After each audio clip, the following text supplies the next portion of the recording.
বলা হয় আজকে বাংলার লক্ষ্মী জেলে থেকে নিয়ে আজকে বাংলার কিছু কুলাঙ্গার রয়েছে, তারা বলে যে বড় বড় কথা বলে এরাই হচ্ছে জঙ্গি, এরাই হচ্ছে মৌলবাদ, এরাই হচ্ছে উগ্রবাদ।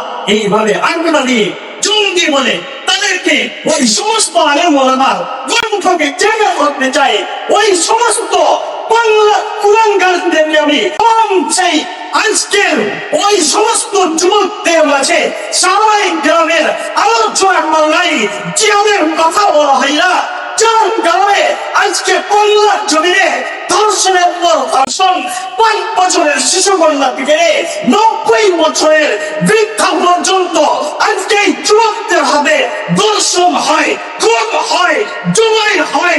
এমনকি এত কিছু করার পরও যখন তাদের মনের সাপ মেটে না, তখন ছুরির আঘাতে ওই 5 থেকে 8 বছরের কন্যা শিশুর লজ্জা স্থানে ছুরির আঘাত দিয়ে তাদেরকে আঘাত করে সেই সুমাইয়ার মতো ওই কাফের বেঈমান, সেই কাফেররা যেমন আবু জাহেল যেমন সুমাইয়া লজ্জা স্থানে আঘাতের পর আঘাত, ছুরির আঘাত, তরবারির আঘাত, বল্লমের আঘাত, আঘাত দিয়ে মৃত্যুর কালে ডলিয়ে দিয়েছিল।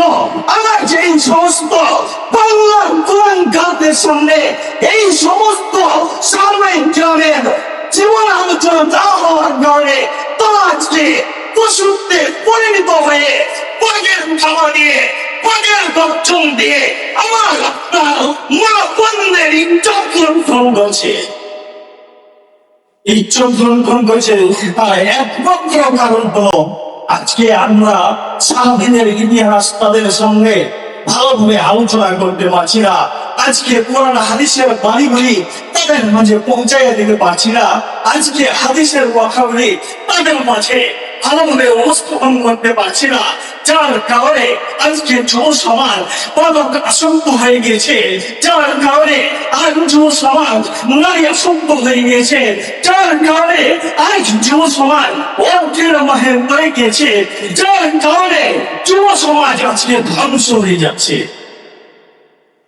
অথচ আপনার আমার মতো 25 বছরের সেই সাহাবী আবু বকর রাদিয়াল্লাহু তাআলা তার সামনে বিবাহ, এই বিবাহ কত আনন্দময় এত সুন্দর মহিলাকে বিবাহ করছে, কিন্তু তার আনন্দটাও আসছে না। তিনি বলছেন আমি কি করব, আমি যুদ্ধের ময়দানে কিভাবে যাব। সাহাবায়ে কেরাম সবাই যখন যুদ্ধের ময়দানে উপস্থিত হয়ে গেল, রওনা দিয়ে দিল। আবু বকর রাদিয়াল্লাহু তাআলা গুরুমত রাত্রিটা পার করার পর ফজরের নামাজ পড়েই কাফের বেঈমানরা চতুর্দিক থেকে ধরে ফেললেন, ঘিরে ফেলেছে। একের পর এক, একজনের পর একজন দূর থেকে তীর মারে, পালসা মারে, বল্লম মারে, আঘাতের পর আঘাত, আঘাতের পর আঘাত। এক পর্যায়ে ধরাশায়ী হয়ে কাফের বেঈমানদের হাতে আঘাত পেয়ে আবু বকর রাদিয়াল্লাহু তাআলা জমিনে লুটিয়ে পড়লেন।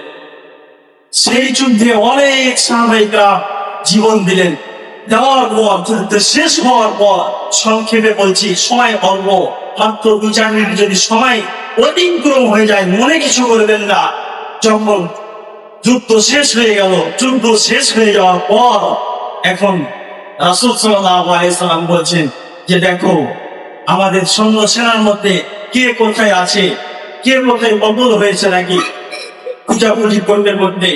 আবু বকর রাদিয়াল্লাহু তাআলার কাছে যখন পেলেন, দেখছে মুখ বেচানো একজন ব্যক্তি, কে এটা? মুখটা খুলে দেখছে যে আবু বকর রাদিয়াল্লাহু তাআলা।